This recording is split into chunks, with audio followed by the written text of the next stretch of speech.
So you may have seen some celebrities go on TV looking for a way to keep their skin looking younger. Famously, Joan Collins never goes out into the sunlight without a hat. You may have noticed after any National Football League games, hyperbaric oxygen chambers in trailers go onto the field so that any head injuries sustained can be addressed through hyperbaric oxygen. We're going to, in this next discussion, talk to two doctors who actually have treated some of these A-listers who have the money and the inclination to look for those interventions that give them that extra edge in aging more slowly, whether it be on the outside or on the inside, and most of the time it's both. So Dr. Olivia Lesslar is a Sydney-based psychoneuroimmunologist. You can look that up if you want to know more about what that is. She specializes in complex cases. She also does treat cancer as well. Some of the treatments she uses are not things that you might have heard of before, including things like melatonin. However, she also works at a longevity clinic, one in Los Angeles and one in London.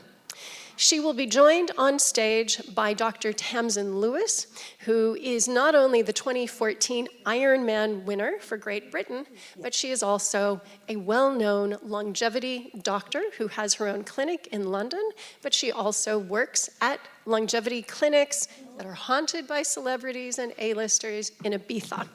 The two of them are now going to be talking about these practices that are enjoyed by the 1% and how perhaps you might be able to use them in your day-to-day. So, Dr. Lesslar and Dr. Lewis.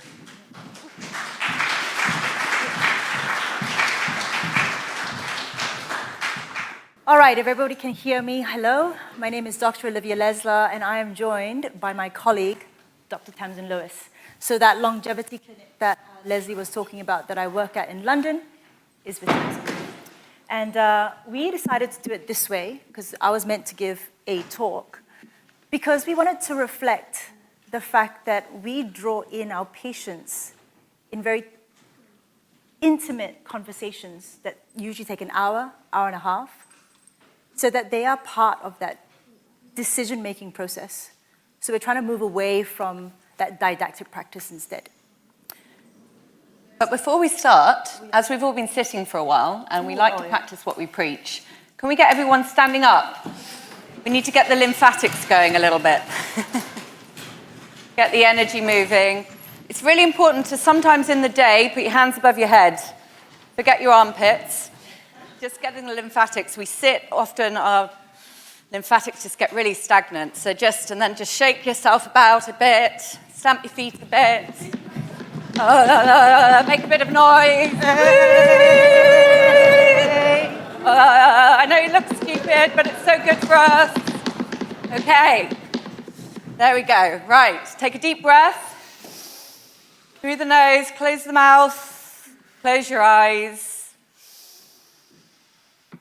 One moment of peace, and then a long exhale for 6.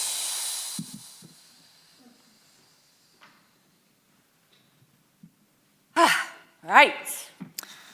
Or take a seat back down, feeling a bit more centered, grounded. I often recommend to people, as Liv does too, that it's just nice to do that in your day. It really just mood shifts you, energy shifts you. You know, we all get stuck in front of our screens for long hours, so it's a really good little hack to do to keep the system moving, metabolism going, and blood flow, etc. Yeah, because we have so many lymphatics in this area, but most of us are doing this the entire day.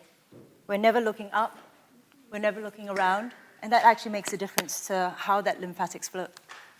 So, these are my disclosures, Wellgevity being with Tam, and we had very parallel journeys, Tam and I, myself in Australia and LA, Tam in the UK and continental Europe, in that we were both doctors wanting to do that little bit more for patients outside of the conventional paradigm. Tam, why don't you tell your story and how you got here? I think everyone comes into clinical practice and when they have the luxury of working privately through their own journey. And usually that's because you can't find answers inside a conventional paradigm. I think for me, it started with a traumatic brain injury in my final year at med school when I was in a skiing accident, ended up in a coma. I was very lucky to have a medical student in the final year with me because he resuscitated me on the slope, and I got airlifted to a hospital in Calgary, spent 3 days in induced coma. Thankfully, I made it. They told my parents I might not make it. My brain was so inflamed, and I started what we call extensive posturing. But I did make it, but the journey back to health was very long and convoluted. And the conventional medical paradigm at the time, I was at one of the best medical schools in London, King's College, Guy's and Tommy's, and they really didn't know what to do with me. They were like, well, your brain kind of looks okay on an MRI scan now, even though it's been shaken up. They gave me antidepressants, they gave me sleeping tablets. I was falling asleep on ward rounds. I was eating rubbish, bagels, Diet Coke, you know, things that I actually thought was healthy in 2005. But I started to figure out that, you know, it was quite early back in those days, but people started to talk about wellness. They started to talk about how you eat, what you eat, when you eat, how you exercise, what light exposure you get, how that actually impacts you and how you feel and function. Long story short, I started to just force myself to go running. I used to be slightly athletic growing up, but I forced myself to go running, a bit of cycling, a bit of swimming. I did a triathlon, Blenheim Triathlon. This was back in 2007. Did quite well, and it was sort of addictive, right? It was getting me into a training every day. But throughout all this, I was looking at ways to perhaps optimize my health. You know, I was iron deficient, which is really common in women. I was having menstrual problems, which, again, really common in women. If we look at a root cause approach, which is essentially the functional medicine approach, it's sort of peeling off the layers of who are you, how have you ended up this way, what's your history, what's your journey? You know, I worked with a doctor who's not here today called Dr. Jack Kreiner, who opened some doors for me to looking at how do we optimize health, because the traditional paradigm is not, you know, it's plus or minus disease. For the NHS, I had a head injury, I was in recovery, I was then labeled depressed, various types of sort of eating disorders, alcohol misuse, all of the things, sort of low-level diagnoses. But it wasn't until I started in the functional optimal world that I started to feel and function better. And a lot of that was just removing dietary triggers, you know, not just gluten, but look. Oh dear, is that better? So yes, it was looking at health on an individual level. So I was being more aware of what was triggering my my system to be dysregulated, on my nervous system, my gut, my brain. The key underlying factor, and we'll talk about this later, is inflammation. So yeah, that was mostly my journey. Also, there were the various other things that we'll come back to, but long COVID, which subsequently then affected me quite badly, which, you know, in the way that we were spoken to by the government at the time. It was like young, fit, healthy, very fit people don't get bad symptoms of COVID. You know, they get over it within 7 days. And that didn't happen to me. And I was very sick. I was in and out of hospital. It took me about 2 years to be able to run 10K again, from being someone that ran half marathons, etc., and marathons. So all of that has informed the way I approach my own daily life, and also the way that I practice with people and help guide them to feeling and functioning better and more optimally. Yeah, and that's it, isn't it? A lot of us who get to where we are, doctors, we have a bit of a hero's journey. And for those of us who were touched by disease and death, so in my case, my mum got diagnosed with cancer when she was 42, and she passed away when she was 45. So I was 17. And, you know, the other thing to that is that my younger brother and sister are both adopted by my parents. And my brother was 5 when my mum passed away. So that is the lens through which I see my patients, I see my practice. And when I see deficiencies in our system, not the doctors, but in the system with approaching these chronic complex conditions, neurodegeneration, cancer. Look, we're talking about anti-aging, which personally I think is a very toxic title, but aging is very important, because smart aging, which is a fantastic title for the summit, or healthy aging is really important. The things that underpin healthy aging underpin the ways out from chronic disease. So that was also my journey into where we are now, practicing functional medicine. Personally, I used to have polycystic ovaries, infertility, IBS, anxiety, depression. Have I got it all? And you know, and this is common for everybody these days. You just sort of collect this bingo list of conditions, and then before you know it, you're on 1, 2, 5, 6 different medications. It took me 4 months to get on top of all of it, and the number one thing was gratitude and joy. I know it sounds a little bit lame and left of field, but that was a big deal for me to find happiness in my situation, in my relationships. Thank you, Sir Ball. And you know, it made a difference. I don't have any of those. Oh, that's right, hay fever and asthma, which I grew up with. I don't have any of those diagnoses anymore. Anyway, that was when the first day we met. Of course, we had our first meeting in a hyperbaric oxygen chamber. Who does not? When we come to tools and tactics, we'll talk a bit more about hyperbaric oxygen. But essentially, for those that you don't know, this is a two-person chamber where you wear oxygen through a nasal cannula, and it's like a little spaceship. You kind of go underwater. And I was using it quite frequently because I found it very helpful with long COVID.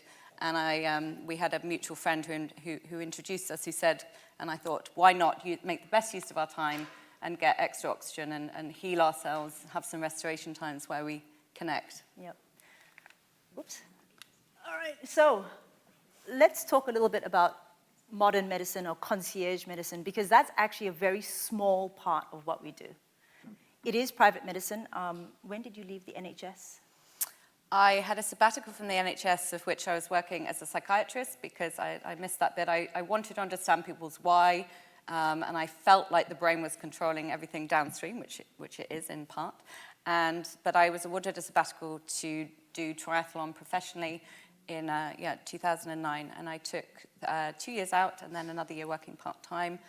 Then I had my beautiful daughter, who is here today, who's now 8, and I went back to the NHS for a year to complete my registrar training in psychiatry, and during that time I had already accumulated a sort of a private client list through my time as an athlete working in performance and optimal health, so I officially left the NHS in 2017.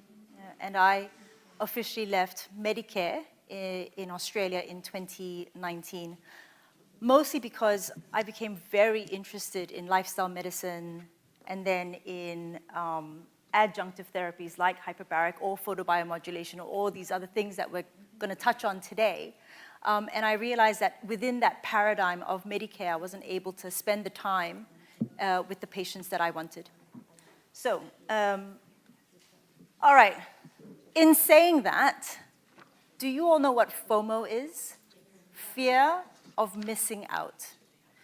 Do A-listers and celebrities have more money? Yes. Do they have access, more access, earlier access to the latest and greatest? Yes. Are their lives a lot more scrutinized than ours? And would I want to trade places with them? Absolutely not. There is nothing about all the weird and wonderful things that they have access to that is pivotal to healthy aging and pivotal to real health, because truly, it starts here and it starts here. It's with community. It's with nutrient-dense foods. It's with exercise. She speaks about that more than I do. And so, yes, we're going to talk about some of the things that they do, but please, it is not something that I would be, changing my life for. Running out to buy. Right. Have any of you heard of Brian Johnson? He's been in the news a lot recently. He's a chap that claims to be reversing his aging in real time, and he's proving it by doing these tests called epigenetic tests, which look at the rate of aging and biological age. Seen him in the news with his hands on his hips, flexing his muscles, telling us how great he feels. And the headline is $2 million a year that he's spending on reversing his health, reversing his age. But if you look at what he's doing, it's quite interesting. But the number one thing that he mentions which you also mentioned, is circadian rhythm entrainment. And just touch on that a little bit, how, I mean, you travel, like, I don't know how you travel as much as you do. You're in Sydney one day, LA, New York, London, and you still manage to show up today looking very sparkly. So tell me.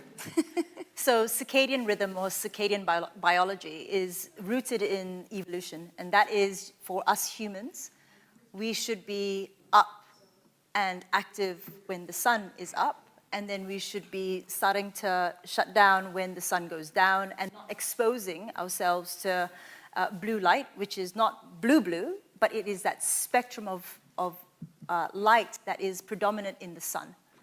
So when we're talking about circadian rhythm, it's not just about being up with the sun, but it's also doing activities when we're kind of meant to be doing it. So eating, going to the toilet first thing when you're most active in your bowels, and so on and so forth. I particularly have a genetic SNP that my shirt doesn't know about. So we'll scratch this, right? But it's called an NPAS2 SNP. Now, I'm definitely not someone who believes in genetic determinism, and this all has to be taken in much greater context.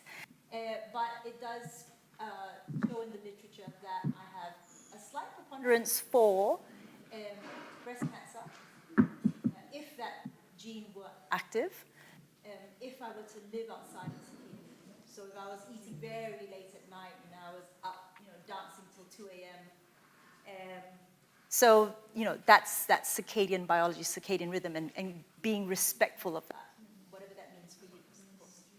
So I think just a takeaway tip for all of you, because we often get up, we wake up, we have alarm clocks, our cortisol shoots up, our stress hormones, we go on our phone, which then inundates us with more stress hormones because we're looking at all the things we have to do. One of the best things I found is just to not look at the phone. Try and not have an alarm, and train your system a bit more just to wake up with the light. But then also just to not look at your phone for 10 minutes. Make the first thing you do, get out of bed, do some light stretching, have some water with electrolytes. I always like to replace electrolytes in the morning because I feel like we've lost a lot. And then if you can, just walk outside into your garden, anywhere like that. Just get some natural light in your eyes. And that just basically shuts off your melatonin, your sleep hormone production from overnight, and sees the cortisol come up gradually. And then we're not meant to go in and neck the coffee straight away, which I find quite difficult, because that will shut down your cortisol production, and then you end up craving more. So these are all just like small things that you should do in the morning, but light movement is super important in the morning, really just getting your body moving. If you can't go out and exercise formally, just doing some light movement. Like this morning, I just did 10 minutes of yoga, just breathing yoga, just getting everything moving, and lymphatics. I talk about these lymphatics because it's super important of nourishing all our organs with blood and our immune system, etc. So that's something I found very helpful. Getting outside first thing, that's called daylight anchoring. And how I try and change or help my circadian rhythm when I do a lot of travel is that I will expose myself to light when I'm meant to, and I will eat when I'm meant to. So I eat in the destination time zone. I'm tired just thinking about my travel now. Okay, so aging. I mentioned before that I think the word anti-aging can be a little toxic. I think that generally speaking in our first world, coming into sort of perimenopause territory now, I've noticed and I realize that our attitudes to aging there's a lot wanting, really. We overemphasize and over-celebrate youth and beauty in our media, and even amongst ourselves, I think, when we talk about things. And so women in the first world, or women in Western countries, actually experience menopause and perimenopause differently to women in countries where they don't worship at the altar of youth and beauty. And when I found this out, I was absolutely intrigued because it does come back into play that changing our physiology, changing our lived experience through here and through here with community. So, in fact, I read that they didn't even have a word for hot flush in Japan until quite recently when they had to start using that word in the media. And this is part of a mission that we have where we're trying to really focus on healthy aging or smart aging as opposed to anti-aging. Because it's not the aging, I think, that's the problem. It's the time. We actually want more time within which to age, because age is experience, it's moments, it's connections, it's relationships, it's the heartache as well. Aging. Have you got any philosophies on I think aging? it's quite interesting that, you know, everyone knows, or everyone has or maybe even yourself, that goes, oh, it's just my age. You know, we put aches and pains off, we say it's just my age, you know, our graying hair, etc. But what has fascinated me being immersed in this space is that the concept that aging as a rate is modifiable. The things you do, the things you eat, your relationships, your, like you say, light exposure, the tools and tactics that you can use actually can slow down the rate of aging. The hallmarks of aging that drive that process, things like oxidative stress in the body, DNA damage, for example, like cellular debris, rubbish, how well our body can clear that out. That's all modifiable by strategies like fasting, for example, certain supplements that we'll come to later. Breath work, you touched on breath work, holotropic breath work, nervous system work, touch. All of these things have a real impact on our rate of aging, so that the idea that this is dynamic is empowering to us. And I found that quite exciting, because as I almost touch on 45, I think, wow, like you know, you can see things changing, skin changing, hormone changing, sleep changing, muscle tone changing, but all of these things can be influenced. And it just means we have to work a little bit harder than we did in our 20s to really slow down these processes. All right, some interventions. I'll start. Go for it. The number one thing that moved the needle for my health was actually nasal breathing compared to mouth breathing. And once you start reading the books and listening to the lectures, I couldn't believe how I didn't know. 40 years I had been a mouth breather. It's very attractive. It looks a little bit like this. I had severe asthma growing up. I was always nasally congested, and that was my lot in life. I was told that I had asthma and hay fever because it was in my genes. So that means that you can't do anything about it, right? When I discovered Patrick McEwen and James Nestor, and then started to actively retrain nasal breathing, it changed my life. I used to have monthly sore throats, which was a bit of a joke amongst my friends, because it was, if someone got sick in the next suburb, I'd get sick, right? So I was constantly on antibiotics growing up as well because of this. When I started nose breathing, I didn't get the inflamed tonsils, which had been mistaken for an infection. It was inflammation. So that was the biggest needle mover for me. Great. I think for me, it's exercise. And I'm not talking extreme exercise, because you know, Leslie mentioned my history as an endurance athlete.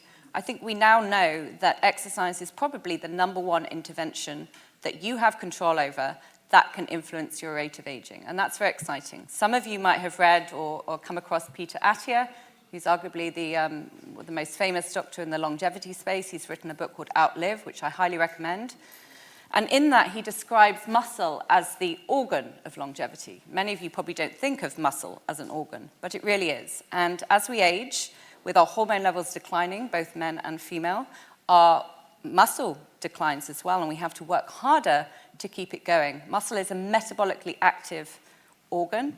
It helps regulate our appetite hormones, our blood sugar, our sex hormones, many different things. And I think for me, as a former endurance athlete who arguably took it too far, because we know there are perils of too much exercise, including effects on the heart, the immune system, oxidative stress, DNA damage. So as with everything, moderation can be key. But I think working in different types of exercise, I don't think it's enough. I ask patients, what exercise do you do? And they say, oh, I walk. I walk maybe 10,000 steps a day. That is good. Non-exercise movement is good. It's good for massaging our organs, our digestion, things like that. But we really do need to do some work to maintain muscle as we age. And that is a two-way process in that the more muscle you have, the more metabolically active you are, the better your hormone levels will be. So I often recommend people, look, it doesn't have to be going into a gym and lifting weights. It could be walking through the park, doing some squats, doing some lunges, doing some press-ups, doing small things. If you've got kids, and lifting them, things like that, or just working on functional mobility, but also being mindful. And YouTube clips, I think that's very helpful as well. 10-minute muscle boost. There's all these different things that we can do as super important. And the adjunct to that, which has an accretive, as in additional benefit, and I'll come to this later, is sauna therapy. If you can get hot after exercising, you're going to have an exponential rise in your growth hormone, also testosterone, which are both anabolic, they build muscle hormones. So that would be my top tip. So we're going to get to some fundamentals. And here I'm able to talk about a patient who, because we've gone back to fundamentals with him, because that's where the most bang for your buck is, really, to get the small stuff right more often. Now, I've had to de-identify him, so you won't know who he is.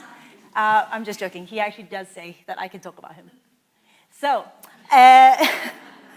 Chris and I have been working for a few years, and right now we're focusing on exactly those sorts of things. The sleep, the movement / exercise, so the mindset, the relationships and family, safe, sensible sun exposure, because I think Tam as well, we do advocate for sun exposure. We evolved with the sun. If you have an inability to be in the sun because of burning and all sorts, it may not necessarily be in your genes. It may be, right? And this is where you speak to your personal doctor. It may be that you don't have the antioxidant capacity in your skin to deal with the sun. I know that zinc, for example, with my patients, if they got low zinc, they can't handle the sun as well as they should, for example. And so let's talk a little bit about, very quickly, because we're running out of time, let's talk a little bit about sleep. Absolutely. I mean, sleep has become the new sexy, right? Everyone's talking about sleep and how important it is. We've had people like Matthew Walker telling us we should prioritize it. I see the future of sleep, not just prioritizing it. I've worn an Oura ring. I don't know if you know what this is, but it's a wearable, basically, that tracks your sleep, your heart rate, something called heart rate variability, which is a proxy measurement for stress in the system. I've worn this, I think, since 2015, when the first generation came out, and I use it with patients. And one of the reasons I use it is because it acts as an accountability partner. So you have to actively look at your phone to look at the data, and what it does is, and unlike Fitbits and Apple Watches that flag you and shine lights at you in the middle of the night, and how is that ever going to be good for your sleep? So I find it quite helpful because, if I've eaten late, if I've exercised late, if I've drank half a bottle of wine late, it does show as having an impact on my sleep. And also with patients too, I have access to a portal that can show me different patterns, body temperatures, heart rates, when people are getting sick, etc. And usually they just take the ring off if they're going out partying. Some of the things that help sleep, for example, I mean, I like to talk about damage limitation. We'll come back to this in this afternoon's sleep, because we're going to be doing another one of these during Tamsin's allotted slot, right? Yeah. Do you want to talk about damage limitation then? We can talk about damage limitation this afternoon, but some of the best sleep hacks are getting hot. So if you've got access to a sauna, it's really nice to have a sauna before bed. If you don't, which I don't, you can have a hot bath, usually with magnesium salts or lavender. And what happens is you raise your core body temperature and then it drops down. And as it drops down, that kicks in and pushes you into a deep sleep. Magnesium in the form of magnesium glycinate or threonate both really help sleep.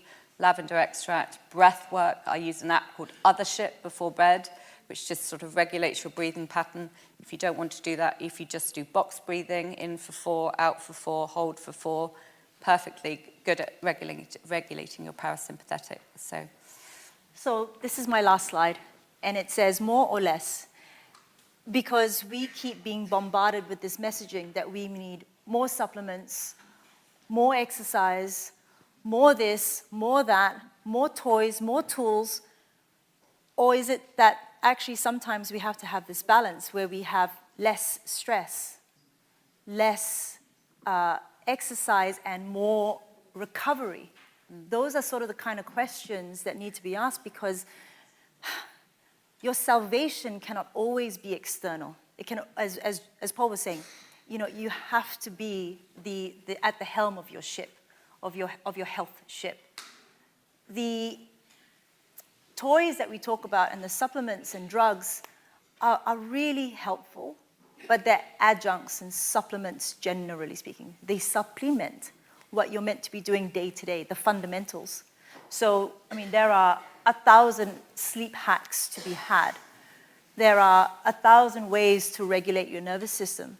The thing to do is, like coming to this summit, is to start.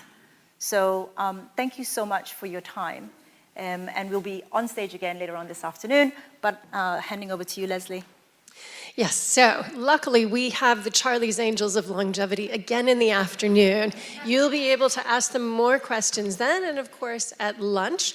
But we hope you enjoyed this look at what the 1% do. It's actually not so different from what all of us have practical access to. So don't forget the fundamentals. Yep. Thank you very much, Dr. Lesslar, Dr. Lewis. Really a pleasure.